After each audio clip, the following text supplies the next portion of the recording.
Hi all, let's have a look at the round 7 game. Very interesting game between Maxime, Vachier, Lagrave and in Nepomniachtchi. So we have here e4 from MVL. We have unusually a French defence, and this kind of excites me because a lot of Lila games we've seen on this channel, Lila is fantastic against the French defence, and so is Alpha Zero. There's something about the French defence, the imbalances from the opening, which I think it requires a lot of experience, positional understanding to play it well for both sides. We have here d4, d5, and we go into actually the winner variation, knight c3, bishop b4, e5. In engine chess, it seems this is one of the worst variations for black statistically. Black is often losing games, even in high-level engine chess, in this variation. So in the winner, where black is giving up here, not voluntarily, after a kick with a3, usually giving up the bishop. And we have now knight e7. So from the opening, white has the bishop here. Black is slightly weakened on the dark squares. You can see that the pawns on light squares, the adjacent dark squares, are going to be weaker. Strategically, in terms of pawn breaks, white usually plays for f4, f5 later as a strategic pawn break in general. Black can try and use sometimes the weakened pawns here to attack on the c-file. So interesting strategy for both sides. We see a very logical move in many respects, h4. So this kind of, it has a potential form pawn threat as well as just opening up the rook to target g7. g7 is particularly vulnerable quite often in the French defence in this variation, the winner. It's with the abandonment of that bishop on the dark square. It's the dark squares in general are weaker for black here. Let's see. So another move quite often seen is queen g4 instead of h4, and there's a lot of games using this variation after bishop d3. Threatening checkmate here, and this is a very interesting variation which it seems there's a lot of games in this position. If you put it through the latest Stockfish, it seems Stockfish loves white position after a4. There's a clear plan actually here with the knight protecting f2. This bishop can reroute to this diagonal, which was a plan of Fischer quite often in the French defence, to reroute this bishop on that diagonal. And here it seems as though with f2 protected, this is actually, for example, possible with white having a nice edge. So there are interesting plans. So queen g4 been seen before as like one of the main moves, but here we see h4. Now queen c7, h5, and black actually puts a stop to this h pawn, h6. So there's no installation of a form pawn just yet. If black didn't put a stop to the pawn, say castling, h6 is possible and seems technically to get an advantage, but it might be an idea just to delay that. Knight f3, just as an example, this is a fictional sort of game fragments. Maybe delay it a little bit and then look at the dark squares. They're better for white. Black could strategically try and exchange off in this example the problem piece. And this kind of ending, white might have still an advantage. This bishop's not actually that bad. That's a potentially dangerous pawn in endgames. So it's interesting, and often actually the king gets involved on dark squares against the French defence in endgames later. But okay, so here we have h6, and now rook b1, b6, and queen g4 now, and this inconveniences black with rook g8 being played. Black didn't feel that castling was safe enough, that given that rook h3 could slide out and the things pointed at the king. But immediately also bishop takes h6 is pretty dangerous as well and winning. Black can't actually technically castle here, it seems. Just bishop takes h6 now. So, but even if that wasn't the case, it's just too dangerous on the king side. So rook g8. We have bishop b5 check, king f8, and now the bishop just drops back. So really inconveniencing black. You might wonder, well, why didn't black at least... Could black have just interposed there instead of after this check? So let's see that. Pardon me. If bishop b5 check, if knight bc6, knight f3, this position, white might be prepared to give up the light square bishop in this scenario and the dark squares are pretty good for white. You can see it's kind of there's pressure on the dark square still. White should have a small edge theoretically. So okay, so king f8 though, not minding the king being there. Bishop d3, bishop a6, trying to swap off that problem French defense piece. Sometimes it does add solidity though to the black pawns, making like f or f5 less effectual. So once this is swapped off, this theoretical plan, this structural plan, is kind of more of a vengeance here. There's less, it's more going to open the f file or establish other sorts of advantage, that thematic pawn break. So it is a little bit controversial to swap this off.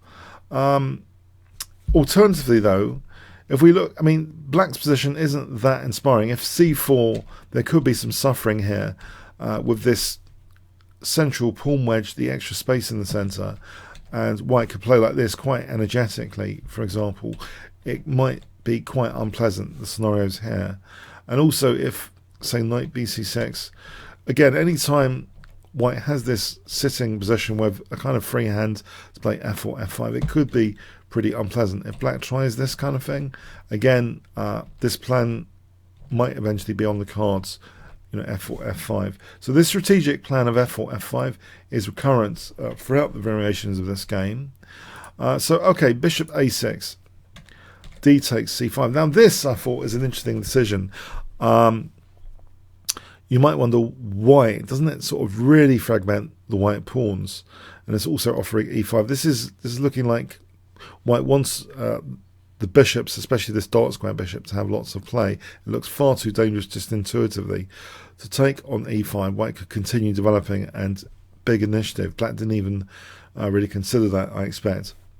But you might think, well, what about keeping the center intact?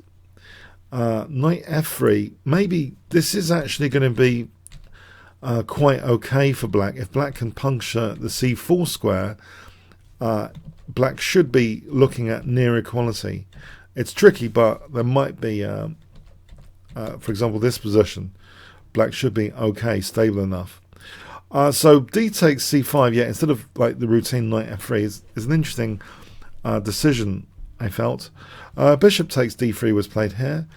If b takes, there isn't a tactic with rook takes b8 in case you're wondering to win two pieces. But before we look at that, if we look at bishop takes a6 first, this just simply playing the position like this and trying to use that the dark square diagonal or undouble the pawns or get some light squares. This kind of thing should lead to a nice edge for white. But the tactic, let's just have a look at this tactical idea here. Rook takes b8 in this line. Doesn't really work because the bishop ends up being trapped with c4. So that's not a good idea at all. Black would be winning there, basically, with a big advantage. So bishop takes d3 was played. We have c takes. So fundamentally, this undertone plan, f or f5, is a little bit more effectual in principle. It looks as though at this moment, well, black's got the knight covering f5. Surely this is really out of the question. Well, white, I think, plays very cleverly this game, especially from here. We have knight d7 being played. If let's see, knight d7. You might wonder. Okay, there's not too. That's interesting. If so, d4, b takes c5, queen d1 coming back, queen a5, bishop d2. So this is an underlying strategic plan, f or f5. But white also has this b file, and it's interesting. Is this b file significant? Is a3? Should that be looked after? There are a few questions here on the queen side in relation to this undertone strategic plan. We have rook b8, knight e2, and you can see that the queen's useful protecting b1 here. c4, this kind of releases the tension, and a lot of French defense players might question this. It like gives white a free hand on the king side even more, because this plan could have perhaps been countered at a timely moment with c takes d4 and with some queenside play or something. But now it looks like a real free hand now, this plan. If maybe interesting to consider is keeping the tension going. snagging this pawn is a little bit dodgy sometimes because of this queen infiltration. White tends to get an advantage with this kind of stuff, taking on c5 at timely moments, and then later perhaps trying to use the b file and the queenside pressure. So white could end up with a big advantage like that. But it's very, very interesting stuff. If we look at this again, if black isn't materialistic with queen takes a3, tries to hold the fort with queen a6, I think white can sort of tempt black to release control of b7 here. And there's still going to be some initiative for white later. And if that isn't the case, so white could get an advantage in this kind of scenario. But if that isn't really the case after a4 and black plays nothing else, queen b5 later is supported, the a file is dangerous, white's got an advantage there anyway. So okay, this releasing of tension does make this undertone plan, it does seem to make it more effectual. White castles, and the other problem for black, of course, the rooks are not connected, the king's a bit awkward, getting in the way of things. White doesn't even have double pawns here, so this looks like a good success from the opening. Rook b6 from the white perspective, queen c2, rook h8, now a4, and this bishop not only is holding c3, it supports rook b4 if white wants to build up pressure on the b file. Very interesting, and in fact white does that here, rook b4. So if black dares to take, this looks very, very nasty, giving white the c3 square, and this 2 to 1 pawn majority as well. We have knight c6 being played. So as an example here, let's say knight f5, a scenario rook takes, and this kind of scenario looks actually pretty interesting from the white perspective as well. The bishop getting on that key diagonal should give actually quite strong tactical prospects, and in general prospects on the queen side. There's a lot of pressure here, and this rook out of the game for a moment gives white time to establish. Also, there's another way of playing this to try and get to hit h6 sometimes, like this. So using the dark square advantages here to try and tap into this vulnerable h6 pawn sometimes. So there are very interesting situations here that could occur. So we have actually knight c6. The other thing to just put on the board, rook takes b4, gives a very, very pleasant position for white. You can see also if black ever tries to free their game with f6, then e6 becomes vulnerable. But otherwise, yeah, white's going to increase the advantage on the queen side. So let's imagine f6, and then e6 becomes a target. It's just very, very unpleasant. That actually be disaster. So, okay, knight c6 was played, and now, yeah, very, very interesting move here. So can you guess what MVL played in this position? If I give you 5 seconds to pause the video here, what does white play? Okay, so that mentions that aforementioned strategic plan is actually used with an exchange sack idea here. So f4. So very, very interesting. We have knight e7 being played, so it's not even accepted. Back to sort of trying to defend against f5 like that. If this b4 is accepted, then c takes, and this pin looks really, really nasty. If rook, if rook takes b4, it looks as though queen c3, and then what does black do about this pin? It looks as though that's winning material. So that'll be completely out of the question. Let's go back. So in this situation, we have knight e7. So back to trying to discourage f5 from white. We have rook fb1, so building up on the b file. And now black plays f5. You might think, well, this is a really radical decision, f5 here. Why f5 here? White can play for f5 anyway with knight g3 and f5, so it can push through with that. And g6 just leaves other targets potentially. So even, potentially the h pawn again with hg, king f2, rook h1 later. So there's no easy way to handle the pressure here of f5 without creating other weaknesses, it seems. So f5 straight off the bat now from black. We have rook b5. If e takes, then after f5 here, again, white can forcefully get an advantage. There are tactical means here to get a nice advantage. For example, like this is just one example where the queen side is quite dangerous, and there's dangerous pressure. So on both sides of the board, it's just very pleasant for white overall. So let's go back. So f5, we have rook b5 being played. It's just nice options for white, but he decided this one. Queen a6, bishop c1. So this strategic diagonal is weak for black on the dark squares. That's a very interesting diagonal for that bishop. King f7, bishop a3. So, and in fact, a strategic motive now exists to give up this bishop, to weaken black on the light squares, to push through even sacrificially g4 and f5 is very dangerous. This f5 spot is a real focal point potentially of a bishop takes e7. And in fact, we've seen this in this position, bishop takes e7. So immediately giving up that bishop to really hammer now f5 with g4.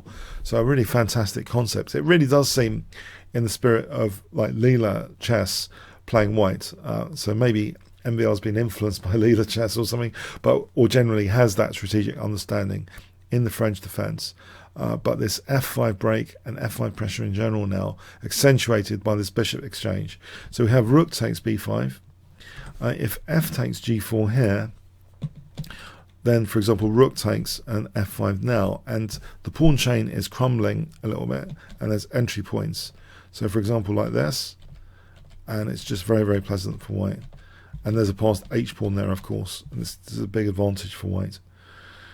So if white breaks through like that, it's not very good at all for black. So we have rook takes b5, a takes, rook takes b5, g takes, rook takes b1. You might think, well, the exchange of all the rooks, is this going to help black maybe equalize? But we have knight g3 now.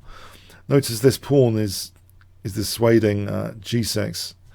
We have queen b6, knight takes, f5 check, king f5. So white now has this massive mobile pawns potential, pass pawn potential here. Queen a1. We have in this position queen e6. There's a fascinating AlphaZero style variation I noticed in this position with the move king g8. White, pardon me,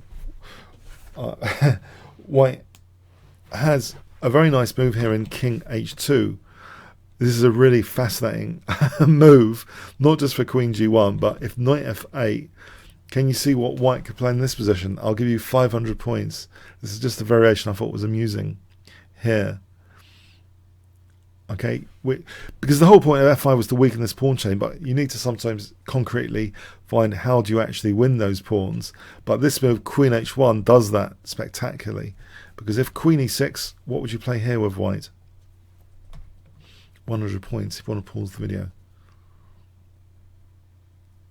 Okay, just queen takes d5, yeah, and then knight e7. It's just winning for white. So yeah, there's some fascinating lines here to check out on king g8, yeah, king h2. How does black actually deal with this position? So although it's equal on pawns, qualitatively white is significantly better here. If queen e6, then knight g3, for example like this. White's making inroads, those pawns are being pushed. And yeah, it's just a very dominating position with a big advantage. Okay, so queen e6 was played here. No, not king g8. And we have knight g3, queen g4, and now king g2. So offering f4 for a7. So white is on the attack though, and that's a nice dangerous pawn on e5. We have king e7. It's not nice to be pinned. If queen g4, then queen a8 check, and this position queen takes d5, that drops like that. That's massive for white. These pawns are going to be pushed soon. So very, very dangerous. So we have king e7, queen a3 check, queen d6. Okay, for the moment this pawn can't be pushed, but that's really nasty. Just in general, black's in a real bind. d5 is under fire, so this is a very desperate move. g5 in a lost position. hg, h5. It's too slow. After g7, it's very difficult to stop g8. The game ended here. If queen g5, can you see what white can play? For example, here, if I give you 5 seconds to pause the video, what would you play here? Which basically wins. Okay, queen f8 check would just be winning material here.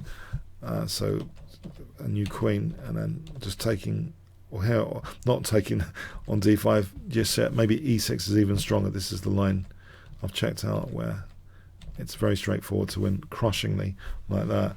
So I'll take you to the game end position, g7. A French defence, yeah, winner, fascinating. I do really kind of like the imbalances to talk about games in the French defence from a sort of strategic perspective. The thematic pawn breaks come through more evidently in more quiet openings like this, with very interesting imbalances as well to explore the dark squares. Okay, and yeah, it's just a more kind of positional game, I think, to talk about, less chaotic in many ways. And many people are saying, well, why did Nepomniachtchi play the French defence? Maybe he should have stuck to a more like dynamic Sicilian defence, which he's played a lot. Yeah, he didn't seem to get that much counterplay. So in hindsight, yeah, hindsight is a great thing. He should have played some other opening. The French is not that great at a high level, it seems, in general, for good reason. This is another example game where white's space advantage and other trump cards just seem to give black very little counterplay.